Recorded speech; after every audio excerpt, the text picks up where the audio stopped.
unos meses después. Sí, pero el partido igual desapareció. Sí, se disolvió con el final de las elecciones al no llegar al porcentaje, aunque hay un proceso ante el Tribunal Electoral en el cual existen evidencias de que el FAT sí tenía los votos suficientes para llegar al 2%, ¿no? Y ese es un proceso que el Tribunal Electoral ha alargado hasta el día de hoy, la Fiscalía Electoral, para ser preciso. Así es. Bueno, Richard ha sido seleccionado por parte de la profesora Maribel Gordón como su candidato a la vicepresidencia. Que tú estás muy cerca de los 35, es decir, los cumpliste hace muy poco. Ese es un elogio, tengo 41 años. Ah, bueno. 41 años. Así que, bueno, una fórmula típica, es decir, de dos catedráticos, dos académicos, incluso fueron los que presentaron una especie de, no de plan de gobierno, pero sí un marco de lo que debe ser un gobierno de llegar a ustedes a la presidencia. Efectivamente. Muchas gracias, Fernando, por la invitación. Un gusto compartir este espacio con usted, con el ingeniero. Para mí, primero que todo, ha sido un honor que Maribel Gordón me haya designado, en conjunto con los demás dirigentes de los movimientos sociales, que me haya designado como su candidato a la vicepresidencia para acompañarla en esta fórmula camino a las elecciones del 2024 y a lograr que por primera vez tengamos al propio pueblo en el gobierno, en el Estado. Maribel es una mujer de convicciones firmes. Bueno, es la única persona que ha sido 2 veces candidata a vicepresidente.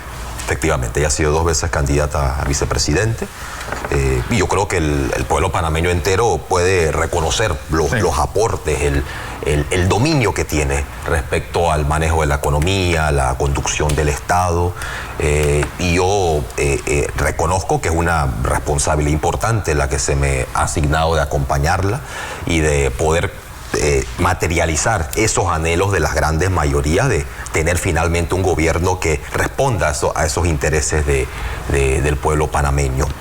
Y creo que es importante destacarlo, ¿no? No es simplemente individualidades, Maribel o yo, es un proceso. Incluso el propio plan es un plan que ha sido construido con distintos sectores y es un plan también que está en construcción, que es abierto, porque lo que se busca es seguir incluyendo a distintos sectores de la sociedad en la construcción de ese plan para la vida digna.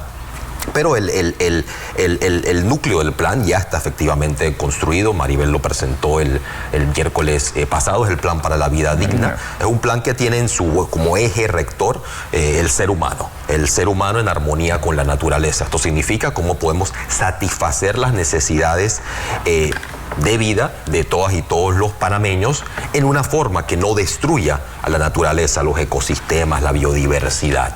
Que los retos que tenemos en la actualidad son de alcanzar el bienestar social, pero también que sea con justicia ambiental. Y para eso el plan está proponiendo que no podemos seguir con esta obsesión con el crecimiento, porque crece la economía, pero también crece la pobreza, crece la concentración de la riqueza en pocas manos, en pocas regiones, en pocas actividades económicas. Se está hablando de desarrollo, ese desarrollo económico que es vital. ¿Cómo se alcanza ese desarrollo? Eso se alcanza potenciando los sectores productivos de la economía, la industria, la agroindustria, la agricultura, lograr desarrollar esas capacidades, esas potencialidades productivas del país. Este ha sido el camino al desarrollo de todo país que ha logrado superar el atraso en el mundo. Y esto nos permitiría, por un lado, generar empleo digno, con salarios justos, empleo estable, de calidad, que es lo que no se encuentra hoy en el mercado laboral panameño, lograr potenciando la agricultura, implementando una mayor coordinación, una relación más armónica entre productores y consumidores, evitando los intermediarios que especulan, estos intermediarios oligopólicos que hoy en día encarecen los alimentos, lograr asegurar que hay alimentación saludable, sana para todos los panameños, ¿no? Así que... Porque hay algo que me llama la atención, el otro día que estaba leyendo el plan de la vida digna, y pues, la receta: aumento de salarios, impuestos progresivos, redistribución de riqueza, control de precios, impuestos a utilidades no distribuidas. Sí, casi el decálogo de los gobiernos progresistas latinoamericanos. Hay algunas medidas que han implementado otros países latinoamericanos, particularmente este énfasis en la industrialización, la progresividad tributaria, pues es muy importante. Nosotros tenemos un país donde la evasión de impuestos tiende a rondar entre el 60 y el 70%, y esto denunciado por la propia DGI, no son datos sueltos. Así que es importante, por un lado, aumentar la recaudación, mejorar la eficiencia de esa recaudación para que no sean los asalariados, los consumidores los que estén cargando con los impuestos, porque son quienes cargan con las personas naturales cuando en su propio del trabajo, que ellos no pueden evadir impuestos sobre la renta, y los consumidores con el ITBMS. Pero se necesita pues que haya una progresividad. Esto implica que quienes más ganen sean quienes están pagando por relativamente mayores impuestos, que es, nuevamente, tampoco es una fórmula descabellada. Esto es la política tributaria que han implementado los países que han logrado mayores niveles de avance. José. Primero, un placer tenerte a ti con nosotros en la mañana de hoy. Te reconocemos en ti un joven profesional preparado, y uno frente a muchachos como tú de talento. La única cosa que nosotros hacemos es hacerle referencia al talento. De manera que cualquier pregunta que te haga simplemente es para extraer de ti, para la audiencia, el mejor pensamiento para que se forme un mejor ciudadano. Fíjate, te voy a dar dos ejemplos y te voy a hacer una preguntita. En Chile, el presidente Boric, que llegó con un esquema parecido a este que acaba de leer Fernando, no ha podido pasar una reforma tributaria y como consecuencia no tiene ingresos para hacer lo que él dice que iba a hacer. En cambio, en Colombia, el presidente Petro, que llega con una alianza de izquierda, resuelve positivamente una alianza con el centro derecha del Senado y la Cámara, y logra pasar la reforma tributaria como el primer y único triunfo. Pero después, fíjese los dos, uno no tiene y no puede, el otro tiene, y entonces presenta un paquete de reformas en salud, en laboral, en la reforma de seguro social, que es rechazada. Entonces, Petro no entendió lo que era la correlación de fuerzas para poder hacer un cambio. Y el señor Boric se entretuvo en el primer año en una reforma estructural de la Constitución, que la perdió. Y ahora no tiene dinero. Entonces, mi pregunta es esta. ¿Cómo piensan hacer ustedes en Panamá ahora, cuando nosotros tenemos una economía abierta? Si hay alguna cosa en Panamá que es importante, es nuestra posición geográfica. En estos días te escuché hablar, no era tercera persona, le escuché que tú estabas opuesto a la presencia militar de los Estados Unidos en Panamá, y en medio de un conflicto global, ¿cómo encaja todo esto? Cuando tú hablas de deuda, que hay que mejorar los ingresos y que hay que poner nuevos sistemas impositivos, ¿qué realmente estás pensando y cuál es la opinión tuya, de tu colectivo, con respecto a nuestras relaciones internacionales, nuestras relaciones con los Estados Unidos y con Rusia, y esta complicada situación que Chomsky llama una especie de colaboración de un sector de la izquierda que ve en Maduro un revolucionario, cuando en realidad Maduro es un gobierno autoritario, explotador de su pueblo? Eso es lo que es. Entonces, ¿cómo ve Richard esta situación? Bueno, abordo pues creo que son tres distintas preguntas, yo diría, ¿no? La primera es de tipo político, ¿no? Cómo construir las mayorías necesarias para tener gobernabilidad, ¿no? Que es un desafío de todo gobierno, ¿no? No solamente de gobiernos progresistas en la región. Yo creo que para eso es importante dos elementos, ¿no? El primero vendría a ser que se presenta un plan con prioridades a mediano y largo plazo, no son simplemente medidas inmediatas. Ese plan contaría con la inclusión de la ciudadanía, de la sociedad que ha participado en su construcción, que lo avalaría en una elección y se buscaría que los diputados, en este caso, que hayan sido electos, estén dispuestos a sumarse, a apoyar ese plan de manera abierta y transparente, sin importar cómo hayan, de dónde provengan, ¿no? De qué partidos, sean de libre postulación. Pero otro elemento, y lograr eso requiere sin duda inteligencia política, la inteligencia política para poder, lograr esos niveles de apoyo, lo que definitivamente no sería lo que ha sucedido hasta este momento en Panamá, donde tenemos ejecutivos que compran al legislativo básicamente, y eso es una de las puertas a la corrupción del Estado, y aquí es fundamental que haya un adesentamiento del Estado. Ahora, el otro elemento es crucial, que es la propia sociedad, en la medida que debe generar la presión suficiente para que los diputados puedan asumir su responsabilidad histórica, de que lo que está en juego aquí no es un gobierno más, sino que es el futuro de este país en un mundo que está cambiando. Ahora, yendo al plano internacional, ¿no? Yo creo que es vital reconocer que Panamá y su economía juega un papel importante en el comercio mundial, además de en el mundo de las finanzas, en el transporte. Y es una economía que depende de su integración dentro del mercado mundial. Pero ahí es clave poder definir de qué manera se integra. Y por eso, cuando se está hablando de potenciar los sectores productivos, de lo que se está hablando es que no se puede mantener esa marginación dentro de la economía panameña, que actualmente tiene el Canal de Panamá y su sistema logístico en general, que no está integrado con el país, no está integrado con las distintas regiones, con el interior del país, con las comarcas. ¿Cómo podemos lograr una mayor integración, ¿no? Romper con esta lógica de enclave que ha perdurado y ha sobrevivido incluso a la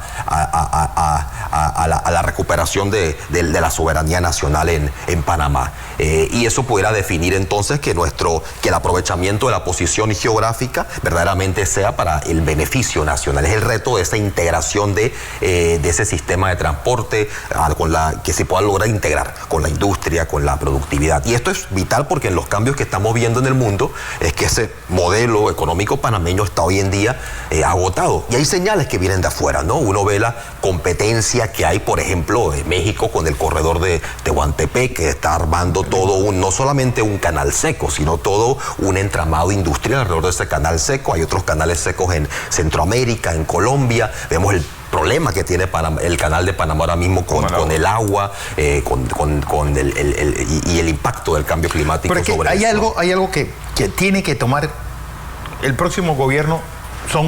Además de los problemas estructurales de educación, salud, infraestructura y seguridad, hay tres decisiones que tiene que tomar el próximo gobierno. Uno, el IBM. Dos, la crisis migratoria que seguirá. Y tres, cómo se va a proveer de agua al canal de Panamá. Sí, estas son las misiones que va a tener el próximo gobierno, son las tres. ¿La han visto ustedes? ¿Cuál es la forma más lógica de proveer de ese agua al canal de Panamá? No, ahí sería una respuesta, creo que definitivamente técnica, ¿no? Es una que hasta donde tengo entendido y creo que se ha informado el país, se hizo una contratación del cuerpo de ingenieros de Estados Unidos que deben estar estableciendo un estudio. Espero que sea un estudio que se comparta con el país para que podamos evaluar si la decisión que se tome respecto a la provisión del agua ha sido una decisión sobre bases objetivas. En cuanto al programa de invalidez, vejez y muerte, y ahora regreso a la pregunta militar, que yo sé que no quiero evadir las preguntas, yo creo que es importante responderlas. Ahí se ha hablado definitivamente de que requerimos una seguridad social solidaria, donde regresemos al sistema de beneficio definido. Hay una propuesta clara, algo que los demás candidatos hasta el momento no han establecido. Tienden a haber evasivas en torno a este tema, y hay evasivas también del gobierno nacional, que el gobierno actual tenía la responsabilidad de abordar este tema y lo ha eludido.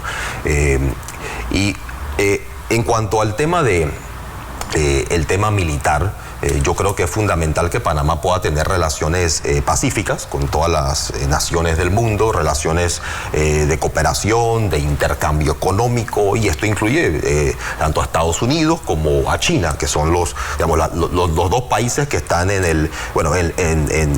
serían los protagonistas de esa gran tensión geopolítica que hay en la actualidad.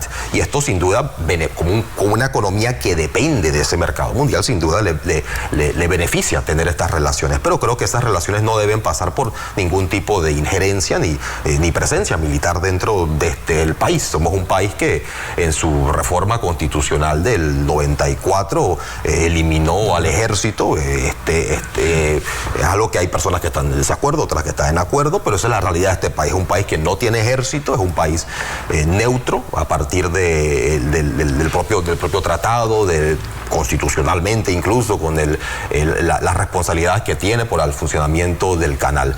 Y más allá de eso, incluso uno diría que tenemos una responsabilidad para ser un país que promueva la paz. Esto tiene raíces históricas, uno lo puede ver incluso en Panamá, en este rol anfictiónico, lo puede ver en Bolívar, o si queremos irnos a la nación, lo podemos ver en Justo Arosemena, ¿no? Que este sea un país que esté promoviendo la paz, y por eso la política exterior del Plan para la Vida Digna se centra en integración latinoamericana, pero integración para la paz.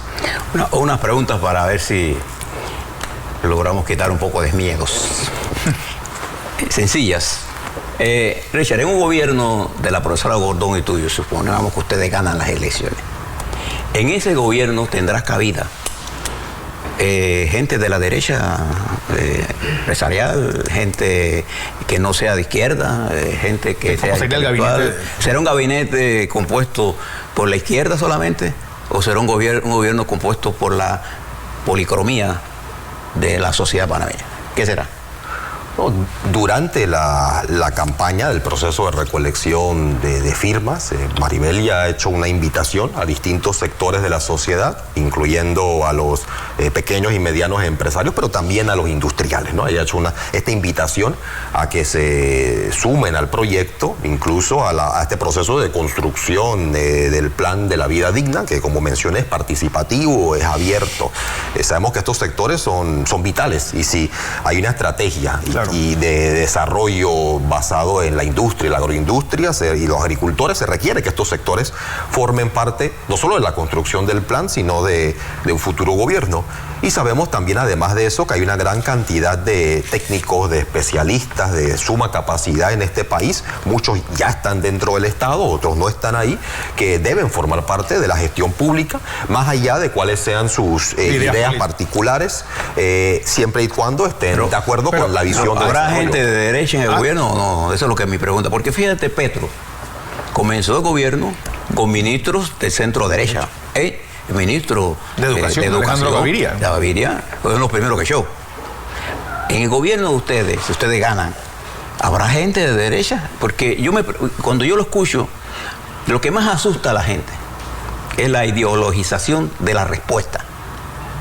Por ejemplo, en esto que me acabas de responder con respecto a la presencia militar de los Estados Unidos, usted debe saber que nosotros tenemos el único tratado vigente en materia de Canal de Panamá, es el Tratado de Neutralidad. Y ese tratado le ofrece a los Estados Unidos una serie de conceptos para mantener, a petición nuestra, la seguridad del Canal de Panamá. No es Rusia, no es China. O sea, es lo que quiero que sepa. Y además el 60% de nuestro negocio marítimo viene de los Estados Unidos. Sí. Y el 15% y 15% con Japón viene de Japón y China. O sea, tan importante es China como Japón. Mi pregunta es, ¿cómo la gente nuestra le pierde el temor a esto de que un gobierno de izquierda o un gobierno de centro izquierda? Porque al tenerle miedo a eso, le tenemos miedo a los cambios. Y entonces no necesariamente un cambio es una política de izquierda. Un cambio bien implicado, sostenido en el tiempo, es una revolución. Sí. Yo plantearía, lo primero, destacaría nuevamente que la relación con Estados Unidos, la relación económica es importante, al igual que con las demás economías alrededor del mundo, aunque es importante diversificar, no tener estos niveles de dependencia, porque eso puede conducir a asimetrías, como la que estamos viendo actualmente con el problema con el Tratado de Libre Comercio y el hecho de la degradación de productos como el cerdo, el pollo y la carne, que va a impactar al campo panameño. Yo diría que en torno al Tratado de Neutralidad es importante destacar que este tratado no avala la presencia militar permanente estadounidense, sino simplemente en cuanto haya una amenaza. Lo que ha permitido esa presencia militar posterior son acuerdos como el Salas-Becker, que se firma de los 90 en adelante, acuerdos que han sido demandados en distintos momentos ante la Corte Suprema, en la medida de que no debería haber ninguna presencia militar permanente externa en Panamá, bueno, y tampoco interna, incluso nacional. Y yo creo que también es importante dejar claro que yo soy alguien que ha estudiado en Estados Unidos, allá yo hice mis estudios superiores, tengo una muy buena relación con el pueblo estadounidense, por lo menos los lugares a donde yo hice mis estudios superiores, y yo creo que lo que se está buscando aquí es establecer relaciones armónicas de respeto, de soberanía, la soberanía panameña, de la soberanía estadounidense, al igual que de los demás países de la región. Y claro que pueden existir tensiones, por ejemplo, el tema migratorio que mencionaste, Fernando, es un tema que puede generar tensión entre los países, entre los vecinos, en la medida de quién carga con los distintos costos. Particularmente. Eso requiere mucha cooperación, eso requiere ese proceso de integración latinoamericano del que hablaba, para que podamos tener una política migratoria unificada entre los distintos países. Te hago una pregunta sencilla, económica. Una de las problemas que tenemos nosotros en Panamá es la baja productividad de la mano de obra, que se resuelve con una mayor intensidad de capitales, ciertamente, pero también se debe resolver con la modernización del Código del Trabajo. ¿Usted piensa que el Código del Trabajo debemos meterle mano para que elevemos la productividad, o eso es intocable? Yo creo que el principal problema de la productividad en Panamá es el atraso de nuestros sectores productivos. La clave de la productividad es la tecnología. Ahora, claro, eso implica que también necesitamos un sistema educativo que se oriente en función de esa estrategia de desarrollo nacional y social. Es decir, que las prioridades del desarrollo nos permitan reestructurar la educación, para que sea una educación que debe ser pública, que debe ser gratuita, que debe ser científica, muy importante, que debe ser laica. Una educación que genere las bases para que los panameños puedan participar. Y que debe ser laica.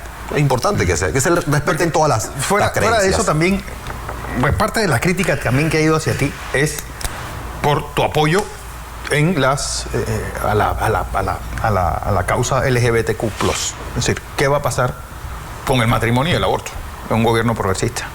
Un gobierno que respeta los derechos humanos. El plan para la vida digna se basa en el respeto a los derechos sociales, económicos, culturales, ambientales, y lo que se busca es que sea que logremos construir una sociedad incluyente. Esto significa que podamos elevar las condiciones de vida de todo el mundo. Claro. Que a la hora de adquirir un trabajo, trabajo estable, trabajo de calidad, que la etnia de uno, que el lugar de origen de uno no sea un impedimento para eso, que el género no sea un impedimento. Es decir, y creemos que hay que lograr unidad en este país, en una dirección, con un plan para poder caminar hacia el futuro, ¿no? Así que estamos planteando en el plan para la vida digna esa garantía de los derechos humanos. Bueno, habrá en un gobierno encabezado por la profesora Gordón y por Richard Morales, ¿habrá un cambio en nuestra política monetaria? ¿Estaremos buscando cambiar el sistema de dolarización de la economía por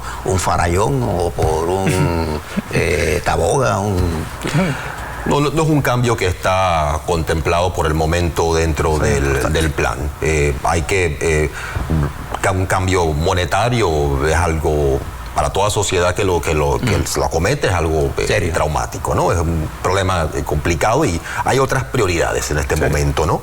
Y precisamente haciendo un puente a una pregunta anterior, digamos, cuando uno analiza los problemas que tiene Chile en este momento, ¿no? O los problemas de Colombia, mucho tiene que ver incluso con factores ajenos a su control, ¿no? Es decir, este aumento de las tasas de interés en Estados Unidos, que a la vez lo que ha provocado es un movimiento de capital hacia Estados Unidos buscando esas tasas, y a la vez una desvalorización de monedas latinoamericanas, el peso chileno, colombiano, pero también un encarecimiento de la deuda, y ese es un problema que también está afectando Panamá. Si uno compara las tasas de interés que tiene que pagar Panamá en los bonos recién contraídos, son muy superiores a las de años anteriores. Es decir, la deuda nueva es mucho más cara que la deuda anterior. Y este es un problema que va a tocar es de la más baja de la región. No, el peso de la deuda, está hablando de la contratación de yo deuda. le quería decir algo.